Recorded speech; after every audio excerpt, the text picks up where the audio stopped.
Today, Joe and I are going to show you how to change the Bemis lift-off toilet seat. The Bemis toilet seats that are lift-off, never loosen, are the toilet seats that we install on our toilets. If you'll notice here, they have a lock and an unlock.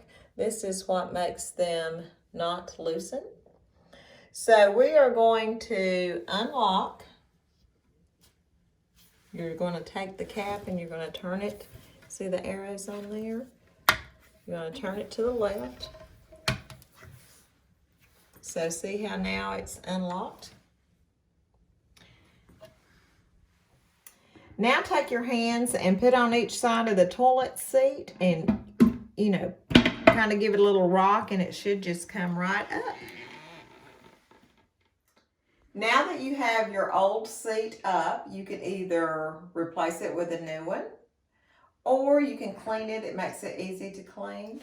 But whether you've cleaned your old seat or putting on the new one, you will want to get your little caps in the position of unlock.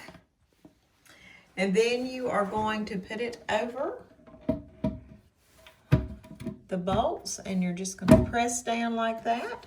And then you're going to be sure and put it back in the lock position. And that way your toilet seat doesn't move. We hope you found this video very helpful. And if you did, please give us a thumbs up, share, and subscribe. And thank you so much for watching.